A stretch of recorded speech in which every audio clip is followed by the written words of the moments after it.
أعوذ بالله من الشيطان الرجيم والصلاة والسلام على من بعثه الله رحمة للعالمين نبينا محمد وعلى آله وأصحابه أجمعين ومن دعا بدعوته واستنى بسنته إلى يوم الدين من الله سبحانه وتعالى godiya mai komai da kowa mamallakin al'umma baki daya. Mune masa godiya da ya kaddara mu cikin rayayyu wanda falala ce tasa kuma cikin masu lafiya, wanda mutane da yawa ba su wayi gari, wasu an wayi gari da su an wuni da su ba a tashi da su ba, wasu an tashi da su ba a wuni da su ba, wanda kowa kuma wannan mutuwar tana kansa. Amma abinda mutum zai ɗauka cikin wannan shine duk fa wanda aka ce an wayi gari babu shi, to bai da wani aiki da Allah zai karɓa gaba ɗaya, ayyukansa sun tsaya kamar yadda Allah kamar yadda manzon shi yake cewa idza mata ibnu adam inqata'a amaluhu illa min thalath sadaqatul jariyah aw ilmun yuntafa'u bihi aw waladun salih yad'u lahu. Duk lokacin da aka ce ɗan adam ya mutu gaba ɗaya ayyukansa sun tsaya, bai da wani aiki da zai yi a karɓa ko kaɗan ko kusa, babu shi, sai dai kawai guda ukun shine ya zama ya yi wani sadaka aljariya, sadakatul jariya, sadaka mai gudana, ko gina masallatai ana sallah a cikinsu, ko kuma bishiya mutane suna moruwa daga inuwarta, ko kuma rijiya ana jan ruwan cikinta, ko kuma ya gyara hanya motoci suna wucewa, ko kuma dai ya bar wani abu da ake amfanuwa da shi har lokaci mai tsawo. To duk mutumin da yake da wannan sadakatul jariya, to ayyukansa zai ci gaba da gudana. Na biyu shine ko kuma ya zama ya ilimantar, ilimin da ya ilimantar ana amfana da shi, ana karantar da shi, ana ƙara samun misali kamar rubututtuka su Sheikhul Islam Ibn Taymiyyah al-Harrani, Muhammad ibn Abdul Wahhab da sauran gaggan malamai, rubuce-rubucen da suka yi da har yau ake amfana da waɗannan abubuwan da suka rubuta, mutane ke karanta su suke ƙara samun gyara a aƙida. To kaga wannan ilimi ne suka karantar, wanda ko wannan littafin da muke karanta kun ga ai malamin da ya gabata kusan shekaru sama da 700 zance a baya ko ya wuce, to amma ga abin da ya karantar na ilimi kuma har yau muna amfana da shi.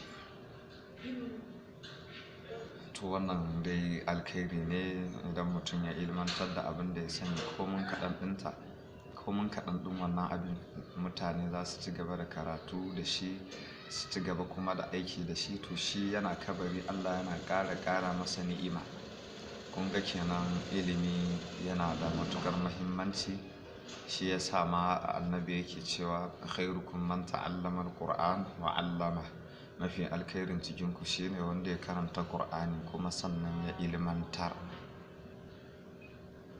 Allah ka ba mu ikon karanta Qur'ani kuma ka ba mu ikon ilmantar da abin da muka karanta din. Allah ka ba mu ikon su biyu. Sai dai kafin mu ci gaba da karatunmu na yau akwai ɗan bayani da zan yi kaɗan game da su waɗannan 'yan salaf na masallacin Tunjafuya, wanda a zahiri ba a iya su kaɗai ba ma da sauran inda masu irin itikadinsu yake. Lallai muna da bambanci da su, kuma bambancin shi ne a zahiri yake suna zuwa da wasu aƙidu waɗanda babu su a Ƙur'ani, babu su a Sunna, kuma lokacin da ka nuna rashin yardanka da abin da suke, lokacin za su yi ta ƙoƙarin ma kaidi, wanda a farko suna tare da 'yan boko haram, a cikinsu 'yan boko haram suke kuma cikinsu suka fita, wanda a tsakaninsu saɓani kawai da aka samu tsakaninsu shine waɗannan sun ce su za su yi jihadi da makami don dawo da daula ta musulunci, waɗannan kuma suka ce a'a ai yanzu jihadi da biro ake.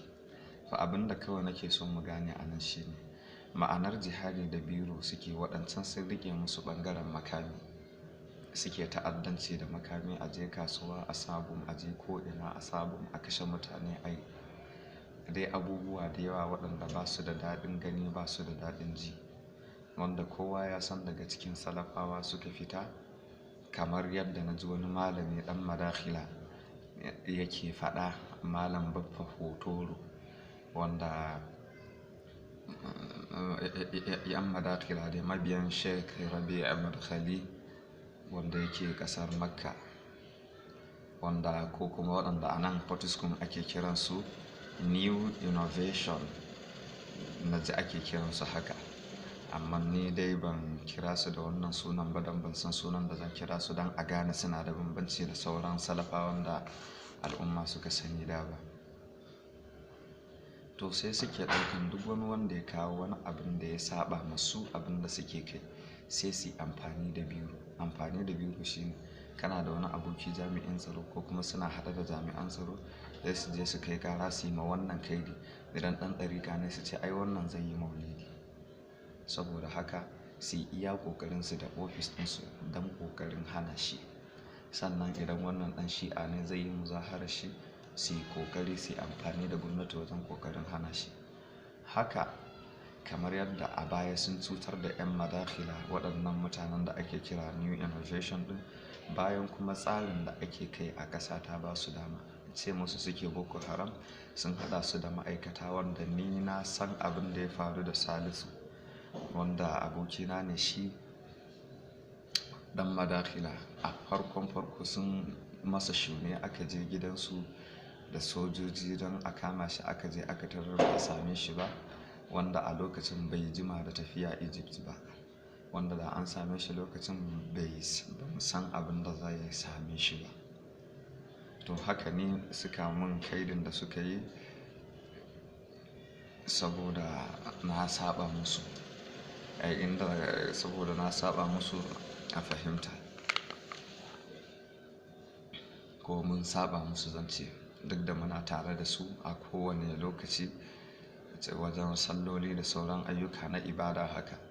To amma in ka zo da wani abin da ba daidai ba ne ba, shi ba na taɓa ɗaukan ni tsari na kafirci ko wani abin kafirci ne in ɗauke shi a matsayin tsani zuwa ga shari'ar musulunci, ban yadda da wannan ba. Sai dai kawai muna ɗora komai ne akan tafarkin salafus salihin, wa yadda suka yi da kuma abin da suka ce, hatta Ƙur'ani abubuwan da suka fahimta a ƙarƙashin ayoyin Ƙur'ani, tunda su suka zanna da annabi, shi ne ya karantar da su. Da haka ba ta yadda za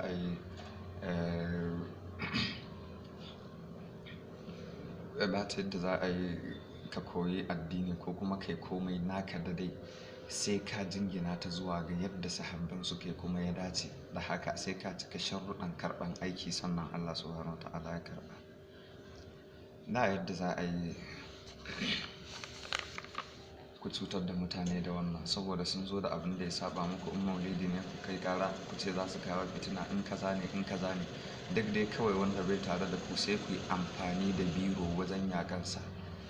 Wannan ɗin ba daidai ba ne, saboda haka ina kira zuwa ga jami'an tsaro su san wannan abin da 'yan salaf ɗin nan suke, kuma kar su yi abi da jahilci, ganin sun yarda da su, sun gansu da ɗagaggun wanduna da gemu, kawai su ya zama kuma su ne suke halatta jinin wani, kuma suke cewa wani bai kamata a, ina nufin su ne za su ce wannan ɗan boko haram ne, a je a kama shi ko a je a kashe shi.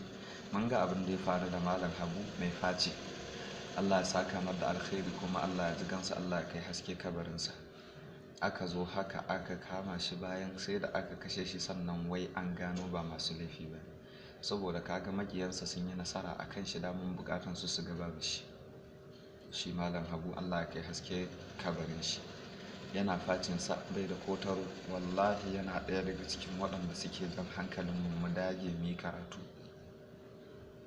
Amma sai aka masa sharri aka ce ɗan boko haram, wanda mutane da yawa Allah ya karɓe su sanadin waɗanga sharransa. Saboda haka Allah subhanahu wa ta'ala ya ɗauka ma duk wanda aka zalunta mataki, Allah kuma ya ba mu duk wani wanda yake karkashin zaluncin mafita. Ina nufin wanda aka ce shi Allah ya saka masa, wanda kuma yake karkashin zaluncin a yanzu haka ba a kai ga halaka shi ba, Allah ka fito da shi. Lalle wannan na ba ma jami'an tsaro shawara. Saboda haka mu ɗan aqidatul wasitiyya lil irshad ila tariqatil muhammadiyya ba ma tare da waɗancan 'yan boko haram da suke ɗaukan makami suke kashe-kashe, ƙarshen ta ma muna zargin su da wasu manyan kurakurai. Sai dai muna addu'a ma duk mai kuskure Allah ya bashi ikon gyarawa. Kuma ba mu tare da waɗannan 'yan salafa wannan da suke da aƙidanci ɗaukan wani abu na kafirci ko tsarin dimokuraɗiyya a matsayin tsani zuwa ga shari'ar musulunci. Abinda muke kai shine aƙida sahiha, aƙidan da aka samu daga sahabban annabi Abubakar, Umar, Uthman, Ali ibn Abi Talib, Muawiya. Cikin waɗannan sahabban gaba ɗaya mun yarda da cewa su mutanen kirki ne, ba ma ware ɗaya, kuma muna son ahli bait na annabi Muhammad sallallahu alaihi wasallam, muna son su, ba ma kuma ganin kowanne ɗaya daga cikinsu da wani aibi saboda abubuwan da suka gabata na ayoyin Ƙur'ani kafin samun saɓani tsakanin sahabban annabi. shine Allah yake cewa wasabiquna al-awwaluna minal muhajirin wal ansar wal ladina tabauhum bi ihsan radiyallahu anhum wa radu an. Kaga ba mu da wata magana. Mazaje na farko na daga cikin ansar, mutanen Madina da mutanen Makka, waɗanda suka yi hijira da waɗanda suka karbi waɗanda suka yi hijira, Allah ya yarda da su, su ma sun yarda da Allah. Saboda haka shiru akan abin da ya faru tsakaninsu na saɓani, wannan shine abin da ya cancanta gare mu, da kuma koyi da ayyukansu na ƙwarai. Wannan shine abin da muka kudurce, wannan shine akida a wajen mu. Saboda haka wanda ya zarge mu da shi an ci oho ya je wannan a karin kansa. Kuma sannan waɗanda ya gaya ma wannan maganar zahilai kawai su ne waɗanda za su yarda da zancen shi. Amma wanda zai tsaya ya magana da mu a duk inda wani ɗan aqidatul wasitiyya yake a Nigeria da ma duniya baki ɗaya, aqidatul wasitiyya lil irshad ila tariqatil muhammadiyya, ba yadda za a yi ka ji bayanansa, sai dai kawai ka ce ya saba min a gaba kaza da gaba kaza, amma ba wani mai tacaccen ilimi da zai jingina mu zuwa ga shi'anci. Amma jahilai irin su Ibbi Mamadi, wannan za su iya jingina mu da abin da suka ga dama. Saboda shi kawai zai sha kunun naira 60 ya zo masallacin Tunjafuya, zai sha kunun naira 60 alalan 200 da muɗaninsa yake saya masa. In ya zo ya zanna ba abin da yake bin mutane da shi sai sharri, ya ce wannan ɗan boko haram ne, wannan kaza ne. Hatta waɗanda ƙannan bayansa ne, in ya kalle su da wani abu na alkhairi a duniyance zai musu hasada, zai iya turo ko a bincike su da duk wani abin da wani ya samu na cigaba. To muna masa nasiha lalle ya gyara. Idan za ka yi magana a kan mutum, ka tabbatar abin da za ka faɗa gaskiya ne, wanda duk iya ƙoƙarinka na mutu Allah bai karɓi raina ba, kuma sannan kwana na bai kare ba. Kuma bayanan da na fito nake ji shine an tafi da mu da maturu za a je a harbe mu a can. To ai ran ba naka bane, kuma jami'an tsaron da ka haɗa kai da su da ko chief security na Fortescue da kake gadaran cewa shi ɗin abokinka ne. To kaga ko a ƙa'ida ta aikin gwamnati ba a ma wani aiki don cewa shi ɗin abokin wane ne. Saboda haka kai karin kanka chief security ka ji tsoron Allah, kira nake gare ka. kai dan saboda kana da ikon sawa a kama, wallahi baka kai a ji tsoronka. Ba yadda za a yi mutum ya karanta ayoyi na ƙur'ani ya ga yadda Allah ya dammara wasu alƙarya, ya ga yadda Allah yake magana kan azaban kabari, ya ga yadda Allah yake magana kan azabar jahannama, sai kai kawai ba ka da wuta, ba ka da aljanna, ba ka da wani abin da za ka iya yi, ko da ko kotu aka saka sai idan ka yayi ja, wai kai chief security. Kaga wannan ba zai ji tsoron ka ba, wanda yake da wanda ya karanta waɗannan abubuwan a ƙur'ani. Ba ta yadda za a yi mu ji tsoron ka. Saboda haka in kana tare da 'yan salaf, in a so za ka taimakawa, sai ka gaya wa mutane kai ɗan salaf ne, a 'yan salaf kake taimakawa, sai gwamnati ta san yadda za ta yi da kai. Idan kuma a musulunci kake cewa za ka taimaka, a'a, ai kujeran kaɗin ga kowa iya mai laifi shine wanda za ka kama. Mun san abin da muke, saboda haka ina jan Allah ya isa, kuma ban yafe ba sai wanda ya tako zo ya nemi yafiyan akan zaluncin da aka min na rike ni sati 2 da zargi da kuma batanci. Saboda haka Allah subhanahu wata'ala ya saka mu,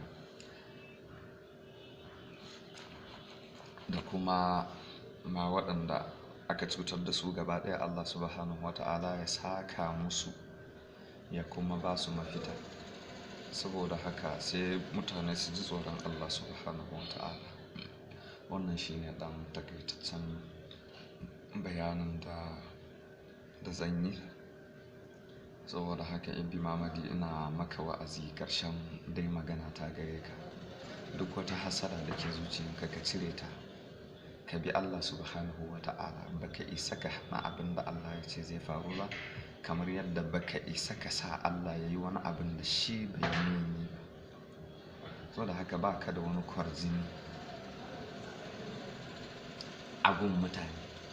Abin da ya zubar maka kwarjini shine kowa sanadin kulle-kullen da kuka mun da kai da waɗanda suka goyi bayan ka cikin salafawa na nan masallacin Tunjafuya.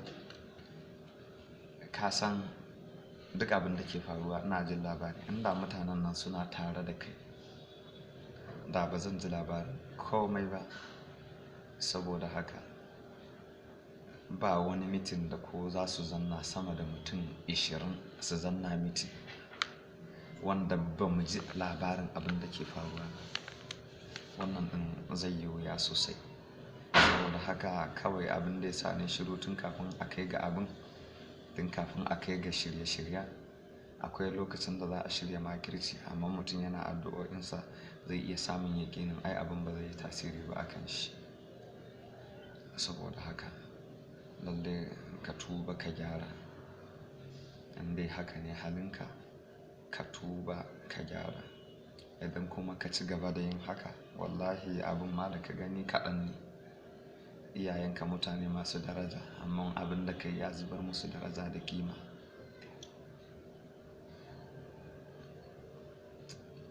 Kuma sanadin abin da kai ɗin ka aikata, wannan kuma ba daidai ba ne kai haka. In kai ma waccan yayi haƙuri da kuka yi a Malam Hudu, kuka kore shi daga masallacin, wanda dukkan mu hatta ni a gun na same shi, ku kuma a gun kuka samu.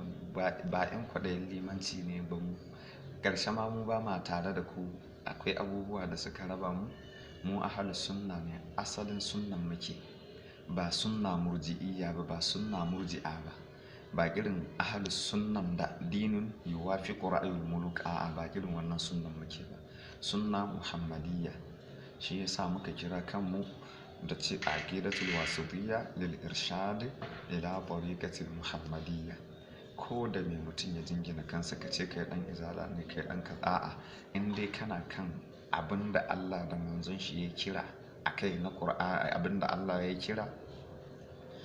kira zuwa ga abauta masa, to muna tare da kai akan wannan. Ka yarda da hadisan Annabi Muhammad sallallahu alaihi wasallam, muna tare da kai akan wannan. Kuma za mu bi ka sallah, za mu ci yankanka. Amma a duk lokacin da muka ga wani abin da ya saba a wannan, to ba ma tare da kai akan kuskuren da ka zo, wanda kuskuren da muke zargin ku da shi, wanda ya fi shahara cikin ku, za ku ta wa'azi, ku ta kumfar baki cewa ai wane kafiri ne, wane kafiri ne, sai ku kawo hujjojin da sai yake kafirta shi. Kila dan shi'a ne shi wanda kuka yi wannan wa'azin, kun ce shi kafiri ne, kila dan shi'a ne, kun kawo dalilai na cewa ai so a gunsu ba su yarda da wannan Qur'anin ba da muke, saboda rashin yardansu da Usman, saboda Usman ibn Affan shine wanda ya compiling din Qur'ani waje daya bayan a lokacin da yake shugabantar musulmai, khalifa na uku kenan bayan annabi Muhammad sallallahu alaihi wasallam, bayan Abubakar da Umar sai Usman. Sai ka kawo su a gunsu Qur'anin nan bai cika ba, akwai rage akwai ƙari, a'a su ai rukunan musulunci a gunsu yana da bambanci da wanda mu muka ɗauka a wanda annabi ya karantar, da dai sauran wasu abubuwa masu kama da wannan sai ka kawo. Amma sai bayan ka ce masa yanzu mushriki, yanzu mun yadda cewa mushriki ne shi, saboda me? Saboda bai yarda da wannan Qur'anin ba, sannan yana ganin waɗannan yana istighasa da Fatima, kuma sannan cikinsu akwai masu bautan kabari. Ka zo ka kan ɗan Tijjaniya ka faɗa abin da ka faɗa, ka kawo hujjojinka duk za ka wani a iya dacewa abin da ka faɗa kansa gaskiya ne. To amma abin da nake so na ishara zuwa gare sa, ba ka ɗabbaka a hakamul murtad akan wanda ka ce shi ɗin kafiri ne yanzu. Da yanzu in ka ce mutum kafiri ne, na farko kenan ba za ka aura a gunsa ba, kuma ba za ka aurar mishi ba za ka ci yankan shi ba za ka yi sallah bayan shi ba, idan ya mutu ba za a jana'iza ba za a masa wanka ba za a binne shi a makabartan musulmai ba. Amma za ka duba mutane nawa kuka yi wa'azi kuka ce su ɗin kafirai ne, amma ba ku haramta auren 'ya'yansu a karin kansu. Muna hira da wani da yake ikirarin cewa shi ɗan izala ne, lokacin ma ina tsare a hannun sojoji na rest house na Fortiskum kenan. Suke cewa, sai nake masa bayani kan wannan, in ce yanzu misali kai ɗan Tijjaniya ne, sau nawa kake ji Kabir Gombe yake wa'azi ai 'yan ɗariƙa kafirai ne, ai suna bauta a kabari, ai suna kaza, ai suna kaza. In ce to yanzu kai da kake ikirarin izala ka yarda da maganganun Kabir Gombe, to kila za ka iya zuwa kofar gidan wani ɗan Tijjaniya bayan an ce maka shi kafiri ne kuma ka nemi 'yarsa ka aura. Yana buɗe baki abin da yake ce mai, wallahi matar shi ma 'yar ɗariƙa ne, abin da ya buɗe baki ya faɗa. Kaga suna nan barkatai, suna nan da yawa wanda haka suke. Saboda haka wannan lalle abubuwa ne wanda sai an gyara. In ka ce mutum kafiri ne, na farko me dalilan da suka kafirta sa? Yan dalilan ka sun inganta, to sai mu ce ina ahkamul murtad da aka wajabta maka ɗabbakawa akan wanda ka ce shi ɗin kafiri ne. Kaga akwai ahkamul murtad da dole ne. To amma sai mu ga a zahiri ba a ɗabbaka waɗannan. Saboda haka mu ko a akidar mu ta aqidatul wasitiyya lil irshad, da ita ce akidan da sahabban annabi suka yi, idan wani ya ridda to suna ɗabbaka hukuncin wanda ya riddan akan shi. Kamar Musailamatul Kadhdhab ya yi ridda bayan wafatin annabi, ya fito yake cewa shi annabi ne, sannan Sayyidina Abubakar ya yaƙe sa. Saboda wannan maganar tashi ridda ne, da shi da waɗanda suka bi su gaba ɗayansu riddaddu ne. To kaga an musu wa'azi an ce su gyara, suka ke. To kai yaushe kake musu wa'azi kake cewa su gyara, kuma kake za ka musu wa'azi su gyara, wannan ba shakka, tunda kana faɗin illa ko da aibin abin da suke kai. To amma ina ka ɗabbaka waɗannan hukunce-hukuncen? Na misali, na farko jininsa bai tsira ba, dukiyansa zai iya zama ganima, ba za a yi sallah bayan shi ba, ba za a ci yankan shi ba, ba za a yi kaza da sauransu dai a ahkamul murtad. To a zahiri ɗabbaka wannan yana yin wahala a tsakanin waɗanda suke ikirarin cewa su ahlus sunna ne, wanda mun ga hakan a zahiri ko kuma muna ma kan gani. Wani ustaz ne zai ce a ina ai shi to Allah ka gyara mana, Allah subhanahu wa ta'ala ka mana mai kyau. to za mu fara karatu insha Allahu yanzu. Waɗannan bayanan su ne ɗan takaitaccen bayani da zan dakata a kai. In akwai wani abu kuma insha Allahu sauran 'yan uwa za su ji. Bismillahirrahmanirrahim.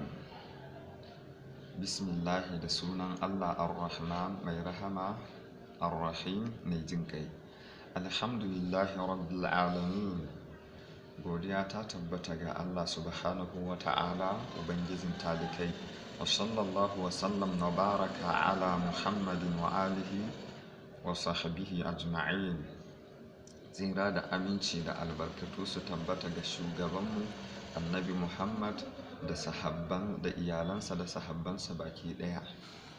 Malam ya ce, i'lam rahimakallahu, ka sani Allah subhanahu wa ta'ala ya maka rahama, anna afrada ma faradallahu alayka, mafi farilla, mafi kasancewan farilla cikin abin da Allah ya farlanta maka, ma'rifatu dinik, sanin addininka, ma'rifatu dinik bil adillati shar'iyya, sanin addininka da dalilai na shari'a. Ka san addini in kai kaza me dalilin shi. Alladhi ma'rifatuhu wal amalu bihi sababun li dukhulil janna, wanda shi sanin addinin ka din nan da aiki da shi yakan zama sababi gare ka zuwa shiga aljanna. Wal jahlu bihi, jahiltansa kuma, wa ida'atuhu sababun li dukhulin nar, jahiltansa da kuma walakanta shi yakan zama sababi lidukhulin nar, na shiga wuta. Wa min awdahi ma yakunu li dhawil fahmi, wa min awdahi ma yakunu li dhawil fahmi, yana daga cikin abin da ya kasance ya fito sarari ga ma'abota fahimta, ga masu fahimta, qasasul awwalina, labarai ko kuma tarihi na mutanen farko, wal akhirina da kuma na ƙarshe. Qasasu man ata'a Allah, labari, ƙasas ƙissoshi na waɗanda suka yi wa Allah biyayya a nan karan farko, wa ma fa'ala bihim, da abin da Allah ya aikata musu, wa ƙasasu man asahu, da kuma tarihi na waɗanda suka saba wa Allah, wa ma fa'ala bihim, da abin da Allah ya aikata musu. Misali mutanen alam tara kaifa fa'ala rabbika bi ashabil fil, shin baka ga ba yadda ubangijinka ya aikata ga ma'abota giwaye waɗanda suka zo za su rusa Ka'aba shekaran da aka haifi annabi Muhammad. Sannan Allah fa arsala alaihim tayran ababil tarmihim bi hijaratin min sijil faja'alahum ka'asfin ma'kul. Abin da ya same su kenan saboda sun saba wa Allah, sun zo don su rusa ɗakin Ka'aba da annabi Ibrahim ya gina da ɗansa Ismail. To kaga abin da Allah ya aikata musu. To shine man ata'a Allah, waɗanda suke wa Allah biyayya, wa ma fa'ala bihim, da abin da Allah ya aikata musu. Man asahu wa ma fa'ala bihim, da waɗanda suka saba wa Allah da kuma abin da Allah ya aikata musu. Faman lam yafham zalika, wanda bai fahimci haka din nan ba, wanda bai fahimci wannan ba, wanda bai fahimci waɗanda suka yi wa Allah biyayya ba karan farko, ya koyi da su. Amfanin tarihi shine kai koyi da waɗanda suka yi wa Allah da'a, sannan kuma ka saba ma waɗanda suka saba wa Allah tun ma a baya, da kuma na zamaninka, da ma abin da zai zo bayan zamaninka. Ina nufin wasiya da za ka bayar a 'ya'yanka da waɗanda dai kake ganin za su rayu bayan kai ka wuce ka koma ga Allah. Faman lam yafham dhalika wa lam yantafi fala hilata fihi, wanda bai fahimci wannan ba, bai fahimci mutanen nan da suke wa Allah biyayya bai koyi da su, wanda bai fahimci haka din, waɗanda bai kuma fahimci labarin waɗanda suka saba wa Allah ba da abin da Allah ya aikata musu da kuma kuncin rayuwa da suka fada, to lallai shi din bai da rabo cikin wannan, bai da rabo cikin tarihi. Kama qala ta'ala, kamar yadda Allah yake baka labari, wa kam ahlakna qablahum min qarni hum ashaddu minhum batshan fanakabu fil biladi hal min mahis. Allah yake cewa alƙaryu nawa ne waɗanda muka hallakar da su, guda nawa ne waɗanda sun fi ku tsananin kamu, sun yi ɗagawa a cikin garuruwa, sun yi ɗagawa suna ganin cewa su ɗin kamar adawa suka ce man ashaddu minna quwwa awalam yaraw anna allaha alladhi khalaqahum huwa ashaddu minhum quwwa wa kanu bi ayatina yajhadun. Sun yi ɗagawa cikin garuruwa suna ganin cewa su ɗin wa ya kai su ƙarfi, sannan Allah ya hallakar da su duk da ƙarfin nasu da suke ji da shi, Allah bai bar su. Saboda haka kire-kiren waɗannan alƙaryun su ɗin suna nan da yawa. Mutanen annabi Lut da Allah ya kira su sun saba wa Allah. Wa qala ba'd salaf qasasu junudullah, wasu ɓangare na salafawa suke cewa qasasu junudullah, alqasasu junudullah, labarai ko kuma tarihohi na rundunan Allah. In sun faɗi haka abinda suke nufi annal mu'ani da la yaqdiru yuradduha, shi ɗagawa ko kuma stubbornness, ɗagawa bai maimaituwa, ɗagawa bai maimaituwa, bai kuma kai ma'abocinsa zuwa ga nasara. Saboda haka sun yi ɗagawa waɗanda suka gabata a tarihi, Allah halakar da su. Fa awwalu dhalika ma qassallahu subhanahu an Adam, na farkon abin da ya faru daga tarihin shi bil adama, daga tarihin ɗan adam. Fa awwalu dhalika ma qassallahu, na farkon wannan shine abin da Allah ya bada labari akan annabi Adam wa Iblisa da Iblis, ila an habata Adam wa zawjuhu ila al-ard, har zuwa saukar da shi annabi Adam da matarsa Hawwa'u ila al-ardi, zuwa doron ƙasa. ففيها من إيضاح المشكلات ما هو واضح لمن تأمله. a cikin wannan abin da Allah ya bada labari akwai bayani na matsaloli wanda shi ne ya fito sarari sosai liman ta'ammalahu, ga waɗanda suka lura da waɗanda suka lura da shi. Wa akhiru qissati qawluhu ta'ala, ƙarshen kissan shine cewa qulna ihbitu minha jami'an, ku sauka, wannan sai ya zo jam'i, ku sauka kai Adamu da Hawwa'u da kuma Iblis ɗin gaba ɗaya. Wannan ya faru ne bayan Iblis ɗin ya je ya same su cikin gidan aljanna, yake ce musu qulna ihbitu ba'dukum yake ce musu ku ci wannan itaciya, abinda Allah ya sa ya hana ku ci ba ne, yake cewa wa ma nahakuma rabbukuma an tilkuma shajara illa an takuna malakaini aw takuna min al-khalidin wa qasamahuma inni lakuma lamina an-nasihin. Yake cewa abinda Allah subhanahu wa ta'ala ya sa ya ce muku kar ku ci wannan itacen saboda kar ku dawwama cikin mulki, kuma sannan kar ku dawwama cikin jin daɗi a aljanna. Sannan shi shedan ɗin ya rantse musu, yake ce musu I am to you of the sincere advisors. He is one that this is lawful to them, while it is not lawful. God allowed them not to eat.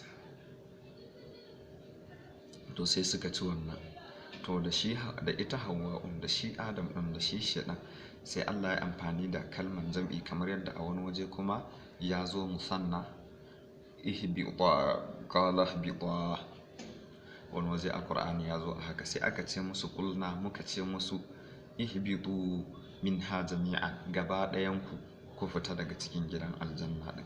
Fa imma ya'tiyannakum, idan shiriya ya zo muku, fa imma ya'tiyannakum minni huda, idan shiriya ya zo muku daga gare ni, faman tabi'a hudaya, wanda ya bi wannan shiriya, fala khawfun alaihim, bai da wata tsoro, wala hum yahzanun, bai da kuma bacin rai, bai da tsoro, bai da bacin rai, bai da kunci. Walladhina kafaru wa kadzabu bi ayatina, waɗanda da shiriyan yazo, walladhina kafaru, wanda idan shiriyan yazo kuma suka kafirce wa Allah, suka karyata ayoyinsa, ulaika ashabun nar, waɗannan fa za su shiga cikin wuta, hum fiha khaliduna, kuma za su zama masu dawwama ne a cikin wutan. wa fi riwayatil ukhra a cikin wata ruwaya qala habita minha jami'a, ku biyu din Hawwa'u da Adam, qala ihbita, ku fita daga gidan aljanna ku biyun duka. Daman shi shedan a karan farko an kore shi saboda ya kewa annabi Adam din sujada kamar yadda Allah ya umarce shi. Sannan da aka ce masa ma mana aka Allah tasjuda id amartuk, me yasa kake kai sujada yayin da na umarce ka da kai? Sai yake cewa ana khairun minhu, khalaqtani min nari wa khalaqtahu min tin. Allah ya ce masa fakhruj minha fa innaka rajim, fama yakunu laka an tatakabbara fiha fakhruj innaka min as-saghirin. Aka kore shi daga gidan aljanna. Sannan lokacin da aka kore sa dinnan sai ya nemi Allah ya masa wata rahama, ya Allah ya jinkirta mishi, yace rabbi fa anzurni ila yawmi yub'athun, qala fa innaka min al-munzirin ila yawmi al-waqti al-ma'lum. قال رب فبما أغويتني لأزينن لهم في الأرض ولأغوينهم أجمعين إلا عبادك منهم المخلصين. kamar yadda tarihin ya zo a wajaje daban-daban a Qur'ani. Sannan yake gaya wa ya roki Allah ya jinkirta masa har zuwa ranar sakamako, ranar tashin kiyama. Sannan Allah yake cewa ya jinkirta mishi har zuwa ranar da za a tada mutane daga cikin kabarurruka.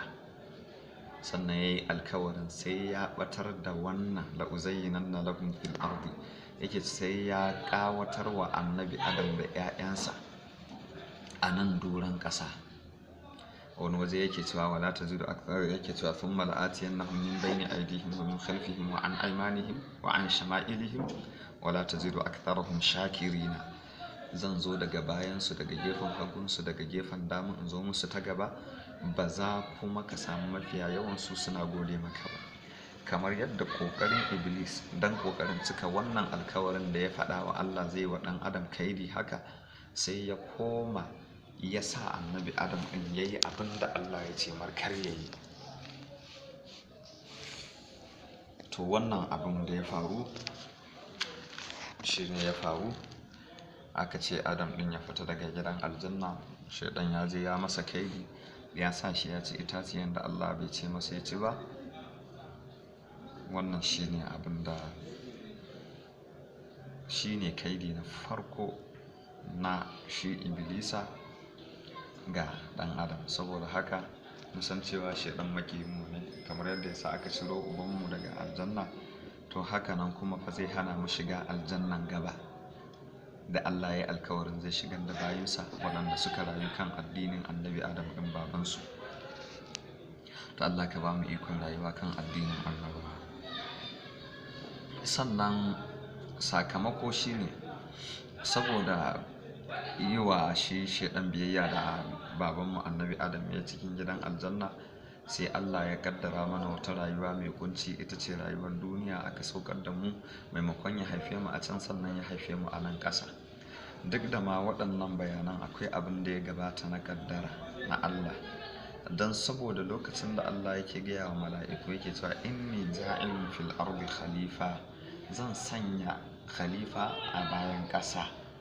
To kaga ba Allah bai ce musu inni za'ilun fil jannati khalifa ba, amma wannan wani magana ne mai faɗi daban da ake buƙatan shi ma sai bayani yake buƙata mai tsawo a karin kansa. To a takaice dai abin da daman ya gabata na kaddara shi ne a doron ƙasa Allah ya niyan ajiye su, sannan sababi sai ya zama ɗagawa na shaidan da zai wa Allah da kuma tsinemar da za a yi a kore shi gidan aljanna. Wannan sai ya zama sababi na komawansa kuma ya sa annabi Adam ɗin ya yi abin da Allah ya ce masa kar ya yi, sai wannan ya zama sababi na a sauko da mu duk aka haife mu a nan aka hayayyaba mu a nan. Sannan wannan shine dai daman alkawari na Allah ɗin, kuma shine abin da ya gaya wa mala'iku. Sannan akwai maganganu akan aljannar da shi aka sa annabi Adam ɗin. Wacce aljanna na ita ce aljannan da za mu shiga bayan mun yi aikin ƙwarai mun koma zuwa ga ubangijinmu, a ko ba ita ce ba. Duk akwai bayanai kan waɗannan da malamai suka yi. Sannan wannan ruwaya ta biyu, wa fi ruwayatin ukhra qala ihbita minha jami'a, wa fi ayatin ukhra cikin ayata wata ayar daban qala ihbita, aka ce shi annabi adam din da matarsa hawwa'u, ihbita minha jami'a, ku fita daga cikin su, ku fita daga cikin aljanna din gaba ɗayan ku, ba'dukum li ba'din adu, za ku yi adawa, sashen ku za su yi adawa da sashe a nan doron duniya bayan ƙasa. Amma fa in ma ya'tiyannakum minni hudan, idan shirya ya zo muku daga gare ni, famanittaba'a hudaya, duk wanda ya bi shirya ta fala yadhillu wala yashqa, ba zai bata ba, ba zai kuma taɓe ba, ba zai zama cikin masu rashin rabo ba. Wanda ya bi shirya ta Allah shine fala yadhillu wala yashqa. Fa ammal ladina shaqu fa fin nari, ba zai shiga wuta ba. Waɗanda suka zama 'yan shakawa shine Allah yake cewa in ka bi shiryansa fala yadhillu wala yashqa, wanda ya bi shiryarsa ba zai bata ba, ba zai kuma zama daga cikin marasa rabo ba, bi ma'ana waɗanda za su shiga wuta. To ma'anan adawa tsakaninmu, lalle za mu ga adawa. Na farko annabi adam ya haifi 'ya'ya guda biyu, ɗaya a cikinsu ya kashe ɗaya. Wannan shine kisan kai da aka fara yin shi a duniya tsakanin 'yan adam, wanda tsananin adawa ta sa ya kashe ɗayan, saboda shi ya yi aiki ba a karɓa ba, wannan kuma ya yi an karɓa. To shi daman Allah shi inna ma ya takabbalu Allahu minal muttaqin, ɗaya a cikinsu ya kashe ɗaya, kamar yadda Allah yake ba mu kisan cikin suratul ma'ida da yake cewa واتل عليهم نبأ ابني آدم إذ قربا قربانا فتقبل من أحدهما ولم يتقبل من الآخر قال لأقتلنك قال إنما يتقبل الله من المتقين لئن بسطت إلي يدك لتقتلني ما أنا بباسط يدي إليك لأقتلك إني أخاف الله رب العالمين. Allah yake cewa ka karanta musu labaran annabi Adam shine cikin waɗannan ayoyi. Ɗaya ya aikata aiki na kwarai, Allah ya karba saboda ya yi wannan aikin da takawa, ɗaya kuma ya yi ba takawa, Allah bai karba ba. Sannan ɗayan ya ce sai hasada ta kama ɗaya, kwatankwacin kun ga hasadan da shi kuma Iblis ya yi da babanmu annabi Adam, sannan ga hasadan da shi wannan ɗaya daga cikin ɗan annabi Adam babban yawa ƙarami, saboda shi ba a karbi nasa aikin ba. To shi ne sai ɗayan ya yi adawa da ɗayan saboda haka, saboda hasada. Allah ka kare mu daga hasada. Sannan ya kashe shi, shi ne kisan kai na farko a duniya. Bayan ya kashe ɗan uwansa ɗin, sai ya rasa yadda za a yi ya binne shi. Sannan sai Allah ya turo hankaka, fa ba'atha Allahu ghuraban yabhathu fil ard liyuriyahu kayfa yuwari sawata akhi قال يا ويلتى أعجزت أن أكون مثل هذا الغراب فأواري سوءة أخي فأصبح من النادمين. to sai Allah ya turo hankaka ɗaya a cikin suka yi faɗa guda biyu, da suka yi faɗa ɗaya ta kashe ɗaya, sannan ɗayan ta toni rami ta binne ɗaya, sannan ya samu ilimin yadda za a yi binne ɗan uwansa da ya kashe. Saboda haka kuma shi adu namu musulmai, ba wani adu namu ko adu na dan adam gaba ɗaya shine shaitan, kamar yadda Allah ya sanar da mu a cikin Qur'ani, inna shaytana lakum aduwwun fattakhiduhu aduwwa innama yad'u hizbahu liyakunu min ashabis sa'ir. Allah ya kiyaye mu, lalle shi shaitan makiyi ne gare ku, ku rike shi a matsayin makiyi, saboda shi din yana kiran mutanansa waɗanda suka amsa kiran shi don su zama 'yan wuta da take furuwa. Allah ka kare mu. To yayin da Allah ya saukar da mu bayan ƙasa nan, sashen mu za su yi adawa da sashe. Sannan fa in ma ya'tiyannakum minni hudan, idan shiryar Allah ta zo mana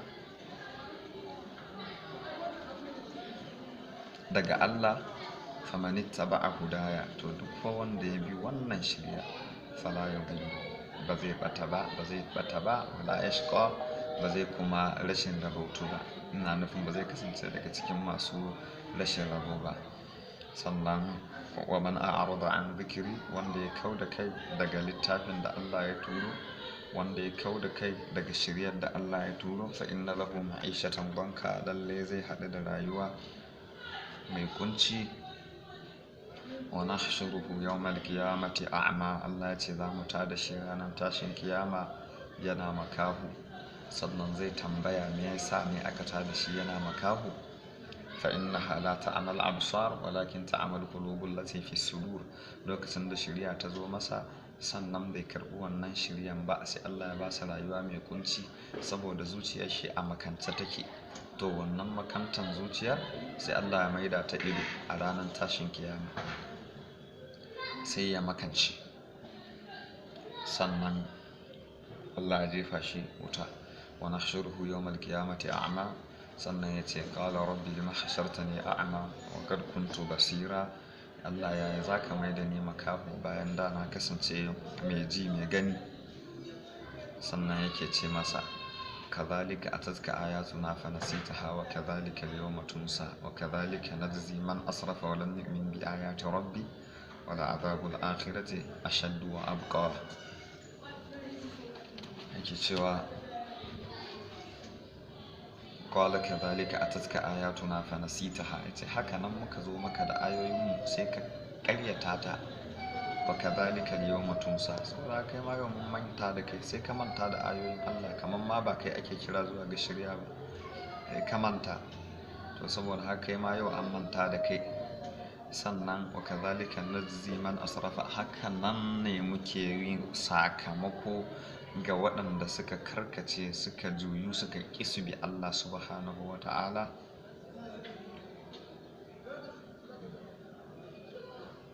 Saboda haka waɗanda ba su imani da ayoyin Allah ba suna da azaba mai tsanani a lahira, azaba kuma mai wanzuwa. Wa hudahu alladhi wa'adana bihi huwa irsaluhu rusul, shiriyar sa nan da ya mana alkawari, fa in ma ya'tiyannakum minni hudan, shiriyar nan da ya mana alkawari shine turo manzanni, za su zo da littattafa da kuma sako akan harshen su na shiriya, za su karantar wa mutane game da Allah. Wa qad wafa bima wa'adahu subhanahu fa arsala rusul mubashirin wa munzirin, Allah ya cika ta wannan alkawarin, ya aiko manzanni suka zama masu bishara. akana linnasi ajaban an awhayna ila rajulin minhum an anzirin nasa wa bashir alladhina amanu wa bashir, su manzannin mubashirina wa munzirin, masu bishara ga waɗanda suka yi imani. Za a yi wa bishara a waɗanda suka yi imani anna lahum karama sidqin inda rabbihim. Allah subhanahu wa ta'ala zai ce musu, a ce musu lalle suna da abin da suka aikata na gaskiya, suna da sakamakon wannan abin a wajen Allah. Su kuma gargaɗi kuma da za su yi waɗanda fa ba su bi Allah ba, to akwai azaba mai raɗaɗi da Allah zai jarabe su da shi ranar tashin kiyama. Allah subhanahu wa ta'ala ya kiyaye. Sannan da Allah ya kuna linnasi ala Allah hujjatun, Allah ya aiko waɗannan manzannin su yi gargaɗi ne saboda kar ɗan azam ya zama yana da wata hujja koma bayan shiryan da aka aiko masa. Ya Allah ya kuna linnasi hujjatun ba'da rusul, kar ɗan adam ya zama yana da wata hanzari ko wani uzuri. Fa awwaluhum nuh, na farkon waɗannan manzannin shine annabi nuh, wa akhiruhum nabiyina muhammad sallallahu alaihi wasallam, na ƙarshen su kuma shine annabi muhammad sallallahu alaihi wasallam. Saboda haka Allah ya turo manzanni don su shirye mu, su kira zuwa ga shirya. Faharis ya Abdullah yace ya kai bawan Allah ka kwadaitu ala ma'rifati hadha al-habl alladhi bayyana Allah wa bayyana ibadihi alladhi man istamsaka bihi salima wa man dayya'ahu aqiba. Ka kwadaitu ya kai bawan Allah zuwa ga sanin wannan igiyan da Allah ya yi bayani, ya kuma bayyana wa bayansa cewa wanda ya riko da wannan igiyan fa lalle ya amintu, amma wanda ya sake ta kuma wa man bayya'ahu, wanda ya walakanta ta aqiba, lalle ya bata, ya halaka. faharis ala ma'rifati ma jara li abika adam, ka kwadaitu zuwa ga sanin abin da ya gudana tsakanin babanka annabi adam wa aduwuk iblisa da kuma makiyinka iblisa, wa ma jara li nuhin wa qaumihi da abin da ya gudana tsakanin annabi nuhu wanda shine manzo na farko da aka turo shi wa qaumihi da mutanansa, wa hudin wa qaumihi da shi annabi hudu da mutanansa, wa salihun wa qaumihi da kuma shi annabi salihu da mutanansa, wa ibrahim wa qaumihi da annabi ibrahim da mutanansa, wa lutin wa qaumihi da shi annabi nuhu da kuma mutanansa, wa isa wa qaumihi da annabi isa da mutanansa, wa muhammadin sallallahu alaihi wasallam wa qaumihi da kuma annabi muhammad sallallahu alaihi wasallam da mutanansa. Wa arif ma qassahu ahlul ilm, ka san abinda masu ilimi suka ba da tarihinsa min akhbarin nabi na daga cikin tarihin annabi muhammad wa qaumihi da mutanansa, wa ma jara lahu ma'ahum fi makka wa ma jara lahu fil madina, da abin da ya gudana tsakanin shi da mutanensa cikin garin makka da kuma abin da ya gudana tsakaninsu cikin garin madina. Wa arif ma qassal ulama'u an ashabihi wa ahwalihim wa a'malihim la'allaka an ta'rifa al-islama wal kufr. Wa arif, ka san ma qassal ulama'u min ashabihi, ka san abinda malamai daga cikin sahabbansa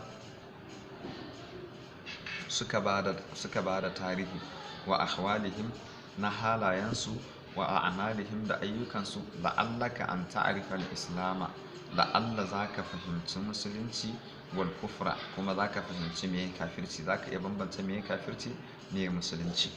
fa innal islama al-yawma gharibun, lalle shi musulunci a yau bako ne, wa aktharun nasi la yumayyizu bainahu wa bainal kufr, mafiya yawan mutane a yau ba sa bambanta meye musulunci meye kafirci.